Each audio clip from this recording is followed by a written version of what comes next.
Goeiemôre. Wat 'n heerlike vreugde om hier by Riebeekstad Moedergemeente die boodskap van die Here met sy kinders, met sy gemeente te kan kom deel. Dis so voorreg. Dankie dat U my gevra het. Dankie dat U my gaan verduur hier. Weet as kinders het ons altyd 'n groot liefde om ons groot liefde se name so op ons hande te skryf en so op alles te skryf. Het jy geweet dat die Here sy liefde vir jou verklaar het, deur jou hand op sy handpalm te grafeer? Dit sal nooit weggaan nie, dit gaan nooit uitsluit nie, dit bly daar. Die Here kom vanoggend en hy verklaar in Jesaja 54 vers 10, sy onbeskryflike groot liefde vir jou. Hy sê, berge kan pad gee, heuwels kan wankel, maar my liefde vir jou sal nooit verdwyn nie. My vredeverbond met jou sal nooit wankel nie, so sê die Here wat jou liefhet. Dis my voorreg om die groete boodskap te bring namens God die Vader, God die Seun en God die Heilige Gees aan elkeen van u wat inluister en wat hier in die kerk sit.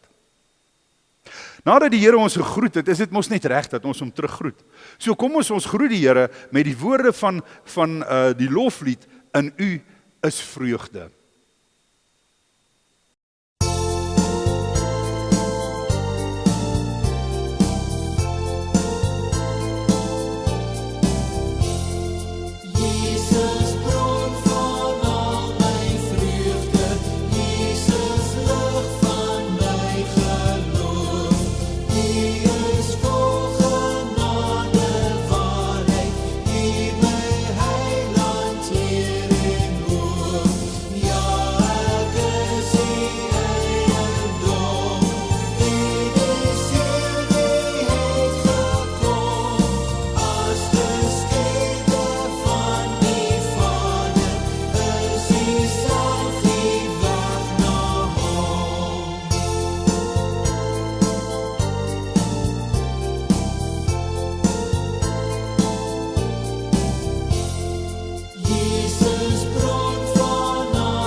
Die boodskap van vandag kom uit Joshua 1 vers 1 tot 9. U is welkom om die Bybels daar oop te maak, maar ek glo ook dat dit gaan op die skerm verskyn en dat ons daar kan heerlik saam lees en heerlik kan kuier om die Here se woord. So, kom ons raak 'n oomblik net rustig. Kom ons gaan net vir die Here sê, dankie dat ons hier is. Ons sluit ons oë. Here, dankie vir die heerlike reën wat U ons gegee het. Dankie Here dat ons damme nou vol word, dat die riviere skoon word. Here, dat die ondergrondse watervlakke so heerlik aangevul word. Die natuur juig daar buite om U grootheid, U genade te kan loof. Dankie Vader vir die geleentheid om ook na U huis te kom, om na U woord te kom luister. Dankie Here vir elkeen waarmee U vanoggend die afspraak gemaak het om hier te wees. Ek bid ook, Here, vir die wat nie hier is nie. Gee dat hulle ook die boodskap sal ontvang, maak nie saak op watter manier nie, en saam met die gemeente, U vrede, U beskerming sal koester. Ek vra ook, Here, kom maak ons gedagtes asseblief stil hier voor ons, hier voor U, sodat ons sal hoor wat U vir ons wil sê. Maar Here, nie net dat ons hoor nie, dat ons ook doen. Dankie, Here, dat U hier by ons is. Amen. Joshua 1 vers 1 tot 9 en nou vra ek die vraag, het jy geslaag? Die Here het geweet Moses gaan nie die beloofde land ingaan nie. Hy het geweet, hy het 'n militêre strateeg nodig en om die Israeliete te lei in hierdie beloofde land in. Hy het ook geweet wie hierdie persoon moet wees. Hy het geweet dit moet iemand wees wat gehoorsaam aan hom gaan wees. Dit moet iemand wees wat sy ego nie in die pad gaan kom nie, wat sy ego nie so groot gaan raak dat hy gaan vergeet dat hy eintlik van God afhanklik is nie. Daarom het die Here 40 jaar voor die tyd al vir Joshua gebring en hy het vir Joshua gegee as Moses se assistent. Joshua is opgelei as leier, as Moses se skaduwee, totdat die Here tevrede was met Joshua se opleiding. Joshua was 'n baie geduldige leerder gewees. Hy het nie allerhande skelmplannetjies probeer maak om Moses te ondermyn nie. Hy het nie allerhande dingetjies probeer doen om verby te kom, om vinniger te kan bevorder word nie. Joshua het sy tyd wat hy moes lei as 'n opleier, as assistent, het hy met blydskap klaargemaak en het hy deurgegaan. Na Moses se dood het die Here na Joshua toe gekom en hy het met Joshua gepraat. Hy het vir Joshua spesifieke opdragte gegee. Hy het Joshua aangestel as die veldmarskalk wat hierdie volk Israel gaan inlei in die beloofde land in. Joshua 1 vers 1 tot 9. Die opdrag aan Joshua. Na die dood van Moses, die dienaar van die Here, het die Here vir Joshua, seun van Nun en assistent van Moses, gesê: Moses, my dienaar, is dood. Maak jou nou gereed, trek deur die Jordaanrivier, jy en hierdie hele volk. Gaan na die land toe wat ek julle gee, die Israeliete gaan gee. Soos ek vir Moses gesê het, gee ek aan julle elke plek waar julle kom. Van die woestyn af, van die Libanon af, tot aan die groot rivier, die Eufraat. Die hele gebied van die Hetiete, tot aan die groot see in die weste, alles sal julle woongebied wees. Solank jy lewe, sal niemand bestand wees teen jou nie. Soos ek by Moses was, so sal ek by jou wees. Ek sal jou nie in die steek laat nie, jou nie verlaat nie. Wees sterk, wees vasberade, want jy moet die volk die land in besit laat neem, wat ek met 'n eed aan hulle voorvaders beloof het. Wees veral sterk, wees vasberade, want jy moet hierdie volk die land in besit laat neem, wat ek met 'n eed aan hulle voorvaders beloof het. Wees veral sterk en vasberade in die uitvoering van die wet, wat my dienaar Moses jou beveel het. Moet daarvan nie links of regs afwyk nie. Dan sal jy voorspoedig wees, waar jy ook al gaan. Hierdie wetboek moet die rigsnoer wees vir alles wat jy sê. Oordink dit, dag en nag. Sorg dat jy alles uitvoer wat daarin geskryf staan. Dan sal jy slaag in wat jy moet doen. Jy sal voorspoedig wees. Ek self gee jou die opdrag. Wees sterk, wees vasberade. Moenie skrik nie, moenie bang wees nie, want ek, die Here jou God, is by jou, oral waar jy gaan. God het die beloofde land aan die Israeliete gegee. Die Israeliete het dit nie verower nie. Soms was die Israeliete 'n bietjie ongehoorsaam aan die Here en dan het hulle oor die vingers getik. Ons dink byvoorbeeld aan Ai. Maar die kern is, God het die beloofde land aan die Israeliete gegee. Hulle het dit nie met oorlog of vaardighede of militêre strategieë of krag, allermins uit hulle self uit, verower nie. Dit is so hulle moes werk daarvoor. God het dit nie sommer net so in hulle skote gegooi nie, maar die Here het dit vir hulle gegee. Deur die land aan Israel te gee, verseker die Here dat daar nie een mens is wat kan spog, wat kan sê dat ek was verantwoordelik vir die oorwinning, ek was verantwoordelik dat ons in hierdie land kan bly nie. God met elke veldslag saam met die Israeliete getrek. Hy het hulle elke keer gesê hoe hulle moet doen, wat hulle moet doen, wie moet bly lewe, hoe en waar die inval moet plaasvind. Wanneer die Israeliete hulle eie ding probeer doen het, dan het hulle gefaal. Om hierdie band wat God met Joshua en die Israeliete het te bevestig, gee die Here vir Joshua die versekering dat hy hom nooit in die steek sal laat nie. Hy sê vir Joshua, solank as wat jy leef Joshua, sal ek jou nie verlaat nie. Wat 'n wonderlike boodskap is dit nie?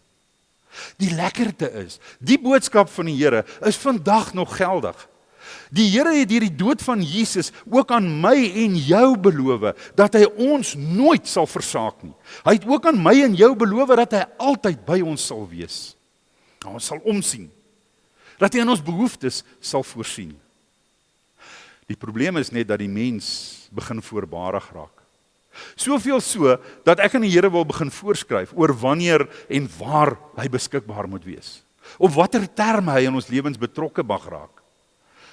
Ek as mens het begin om die Here op die agtersitplek van my lewe te laat ry. Die hele wêreld draai mos om onafhanklikheid, die reg om self te besluit. Ons sê mos vir mekaar, as niks anders wil werk nie, dan eers sal ons na die eienaarshandleiding gaan kyk. Ek moet mos eers probeer om die kastanjing self uit die vuur uit te krap. En as dit nie werk nie, dan onthou ek, o ja, daar's mos 'n God wat gesê het, hy sal my nooit verlaat nie. Kom ons gaan haal hom en ons kyk of hy die situasie kan beredder. Die Here het vir Joshua, vir jou en vir my, duidelike riglyne gegee, hoe om te maak, dat hy ons nie sal versaak nie. Hy sê, wees sterk, wees vasberade. Die Here weet, die duiwel is listig. Hy weet, die Satan gaan alles probeer, om ons van die Here af weg te rokkel. Daarom waarsku hy vir ons, moenie van die wetboeke afwyk nie. Dit klink daarom lekker maklik. Om hierdie goed te doen, kan nie te moeilik wees nie. Maar gaan lees 'n bietjie in Levitikus, hoeveel wette is daar, wat Moses aan die Israeliete gegee het. Ons dink as ons die wette hoor net in die 10 gebooie, maar daar is hoeveel wette wat praat oor die offers wat gebring moet word, oor die reinheid van die mens, oor die reinheid van die voedsel en die diere.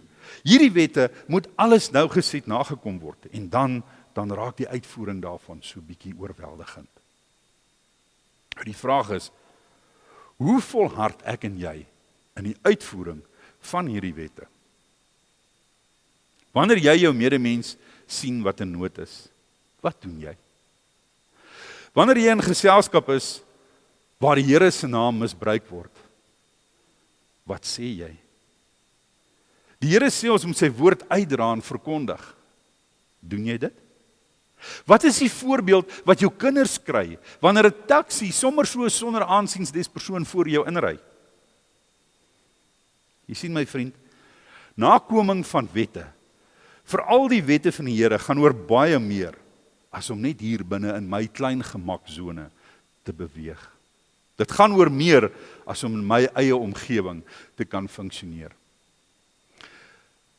Fariseërs het na Jesus toe gekom en vir hom gevra, wat is die belangrikste wet? Matteus 22 vers 34 tot 40 het Jesus gesê, jy moet die Here jou God lief hê met jou hele hart, jou hele siel, jou hele verstand. Dit is die eerste, die grootste gebod. Die tweede wat hiermee gelyk staan is, jy moet jou naaste lief hê soos jouself. In hierdie 2 gebooie is die hele wet en die profete saamgevat. Maklik, né? Ons hoef net 2 dinge te doen om die Here se wette te onderhou teenoor al die honderde wat daar vir die Israeliete was. Ons moet eerstens die Here lief hê met alles wat ons is. Sonder om te huiwer, moet ons die Here die eerste plek vir alles gee. Ons moet gaan en ons moet sê, hierdie besigheid wat so goed doen nie goed omdat ek goed is nie, maar omdat die Here dit opgebou het. Wanneer dit met my moeilik gaan, wanneer dit optrane gaan, dan moet ek steeds die Here eer, dan moet ek steeds die Here loof in blydskap vir die probleme wat hy vir my gegee het. Wanneer ek goed beplan, dan moet ek die wil van die Here gaan soek, en dan moet ek gaan vra, Here, hoe wil u hê, moet ek dit doen? Ek moet agter in die ry gaan staan. My vraag moet wees, Here, dit waarmee ek besig is, gaan ek u loof, gaan ek u eer, gaan ek u naam groot maak? Die Here lief te hê met my hele hart, my hele siel, my hele verstand, beteken, ek moet die Here lief hê met alles wat ek is. Ons glo almal dat die mens se hart die sentrum van liefde is. En hier in hierdie sentrum moet die hoofplek van die hart nie aan my vrou of my kinders gegee word nie. aan myself gegee word nie. Hierdie hoofplek, hierdie ereplek moet aan die Here gegee word. Die tweede plek gaan aan my vrou en my kinders. Die sentrum van liefde mag nie gevul wees met liefde vir materiële dinge nie. Mooi motors, baie geld, pragtige huis nie. Dit mag nie gevul wees met my ego nie. Want as dit is daar straks nie plek vir die Here nie. En hoe gaan jy dan maak? My emosie moet op God gerig wees, sodat ek in voeling bly met sy wil, met dit wat hy wil hê, met my moet gebeur, met dit wat hy vir my voorspel het en vir my reg gemaak het. Ons glo dat die mens se siel 'n godgegewe entiteit is. Ons glo dat die siel die deel van die mens is wat opvaar na die hemel toe, wat na die hiernamaals toe gaan, wat in God se troonsaal gaan instap. Ons glo dat die siel die verpersoonliking is van dit wat ek glo, dit wat ek op die aarde voorstaan. Wanneer ek sê ek het die Here met my hele siel lief, dan beteken dit dat ek die Here lief het met alles wat ek glo. Dat die Here die hoofrol in my lewe speel. Dat die Here die voorkeur kry wanneer keuses gemaak moet word. Dat ek die eerste aan die Here dink, dat dit die persoon is wat ek wil behaag. Dat dit die een is aan wie ek die lof en die eer wil gee. Wanneer ek sê dat ek die Here liefhet met my hele verstand, dan beteken dit dat my bewussyn, alles wat ek sê, wat ek doen, wat ek voel, wat ek is, alles gebruik ek om die Here mee lief te hê. Dat ek dit alles rig daarop, om tot eer van God op te tree, om tot eer van God dinge te doen, my hele optrede, al my aksies, al my denke, al my alles, is op een ding gefokus, om God se wil te kan uitvoer. Hiermee saam gaan die vraag, hoe lief het ek myself? Wanneer ek 'n behoeftige persoon so 'n dwars antwoord gee, dan sê dit baie van my liefde vir myself. Wanneer ek karaktermoord met my tong pleeg, sê dit 'n groot deel van my liefde vir my naaste. Jesus sê, jy moet jou naaste lief hê soos jouself. Die wyse waarop jy ander mense hanteer, hoe jy teenoor hulle optree, spreek boekdele van hoe lief jy jouself het. Wanneer Jesus dit sê, ons moet sterk wees in die uitvoering van die wet van sy dienaar Moses, dan moet jy nie links of regs daarvan afwyk nie. Dan bedoel die Here hoofsaaklik dat jy aan 2 wette gehoorsaam moet wees. Ja, Jesus het immers gesê dat hierdie 2 die samevatting is van al die wette, van al die profete. Nou raak maklik nie meer so maklik nie. Jesus sê, hierdie wetboek moet ons rigsnoer wees. Alles wat ek doen, wat ek sê, wat ek dink, moet hieraan gemeet word. Ek hoef nie meer aan mense se standaarde te voldoen nie. Ek hoef nie deur mense aanvaar te word nie. Ek hoef nie mense te beïndruk nie. Nee. Ek moet alles wat ek doen meet met die rigsnoer, met hierdie maatstok wat Jesus my gee in hierdie wette. Deur die wet as rigsnoer te gebruik, beteken dit ek moet leef soos God van my verwag. Dit beteken ek moet met sagte oë na my naaste kyk. Ek moet omsien na diegene wat ek liefhet. Op dieselfde wyse as wat ek na myself sal omsien. Die bereiking van hierdie doel om God te dien met alles wat ek is, wat ek het, my naaste liefde hê soos wat ek self is, moet dag en nag in my gedagtes wees. Ek moet heeltyd probeer om dit te bereik. Ek moet streef om so te leef. Maar nou natuurlik weet God ons kan nie. Daarom het hy vir ons 'n uitweg gegee. Dis waarom sy seun vir my en jou aan die kruis gesterf het. Dis die wonder van die verlossing. Van God se genade wat dien as ons veiligheidsnet. Daar waar ons tekort skiet, waar ons God se vergifnis vra, waar ons nie doen wat ons veronderstel is om te doen nie, waar ons opregte berou toon, daar neem die wonder van die verlossing oor. Dis daar waar Jesus se bloed ons kom skoon was, sodat ons toegelaat kan word in die troonkamer van God Almagtig. wanneer ek dinge doen, wanneer ek waarlik en opreg glo in die wonder van Jesus se verlossing, dan sal ek die toets slaag. Dan sal ek doen wat God van my verwag. God beloof nie dat dit altyd met my sal goed gaan nie. Maar hy beloof dat hy by my sal wees en dat ek selfs in my nood, my hartseer, my eensaamheid redes sal kry om God te loof, te eer. Dan sal dit met my voorspoedig gaan. As laaste gedagte, het jy opgelet dat dit God direk is wat hier praat? Het jy opgelet dat God nie deur 'n engel of 'n profeet verteenwoordig word nie? God bring self die boodskap. Want dit is vir hom belangrik, dis vir hom belangrik dat ek en jy 'n lewe sal lei wat bestand is teen die aanslae van die bose. Dis vir hom belangrik dat ons 'n lewe sal lei dat geen mens of dier of gees of besitting of wat ook al ons aandag van hom, die God van alle gode, sal aftrek nie. Wanneer ons met volle oorgawe vir God leef, sal God by ons wees. Hy sal ons nie in die steek laat nie. Hy sal altyd in ons behoeftes voorsien. Hy sal altyd na ons omsien. God sal ons dan vir die res van ons lewens beskerm. Soos wat hy met Moses, met Joshua gemaak het. Dan sal hy by ons wees. Dan sal ons die toets slaag. Die maatstaf vir my in of ek die toets slaag is vasgevang in 'n gedig wat geskryf is deur Pieter Dale Wimbrow in 1934. Vergun my om daarmee af te sluit. Die gedig se naam is The Man in the Glass. When you get what you want in your struggle for gain, and the world makes you king for a day, then go to the mirror and look at yourself and see what the man has to say. For it isn't your father, your mother, or wife whose judgment upon you must pass. The person whose verdict counts the most in your life is the person staring back in the glass. He is the person to please, never mind all the rest, for he is with you to the end. And you've passed the most dangerous, difficult test if the person in the glass is your friend. You may be like Jack Horner and chisel a plum and think you're a wonderful guy, but the man in the glass says you're only a fake if you can't look him straight in the eye. You can fool the whole world down the pathway of years and you get pats on your back as you pass. But your final reward will be heartache and tears if you cheated the guy in the glass. My vraag, het ek en jy die toets geslaag?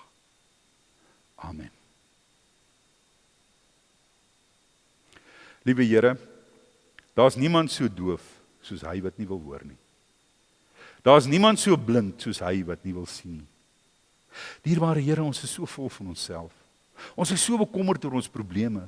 Ons maak onsself so bang met die toekoms, dat ons vergeet, U is in beheer. Here, ons vergeet heeltemal van U beloftes in die Bybel. Ons vergeet van die voorbeelde van die geweldige getrouheid wat reg deur die Bybel voorkom. Gee asseblief, Here, dat ek my ego sal afblaas. Dat ek my probleme aan U sal gee, dat ek rustig sal wees in die wete dat U na alles omsien. U praat met ons, Here, soveel kere en dan hoor ons nie, want U antwoord of U opdrag pas ons nie. Help ons, Here, dat ons U stem sal herken, dat ons U dade sal herken, dat ons sal weet, Here, dat U ons nooit verlaat nie. Dankie, Here, dat ons die week wat voorlê kan stormloop, U opdragte kan uitvoer, want U het gesê, Here, as ons U wet onderhou, sal U ons nooit verlaat nie. Gee asseblief, Here, dat ons ego sal afblaas, dat ons slimheid minder sal word, dat ons U sal toelaat om beheer te neem. Dankie, Here, vir die groot genade, vir U leiding. Dankie, Here, vir die troos in die tye wat voorlê.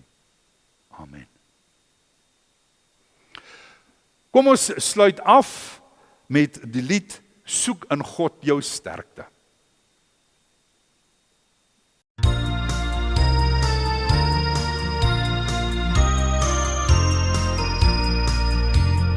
Soek in God jou sterkte, kry by hom jou krag. Maak sy wapenrusting jou gewone draag. Nie teen vlees en bloed nie, maar maar teen bose lus. Dis waarteen ons elke dag se stryd en worsteling is. Teen die onheilsmagte geeste in die lug. Veg ons met die Here en ons sal nie vlug. Waarheid en opregtheid altyd op hul pos. Met die blye boodskap dat die Heer verlos. Met geloofsvertroue as 'n skild wat keer. Daarmee kan ons elke aanval van die bose weer. Helm van verlossing stewig op die kop. Veg ons met die Geeswaard, dis die woord van God. Doen ons alles bidden, sal die Gees ons lei. Sal ons op en wakker en gewapen bly. Dan sal ons kan saam staan, saam kan bid en werk. So maak ons oorwinnings moontlik vir God saak en kerk. Bid en samewerking voluit as 'n span. Open die geheime van die Heer se plan.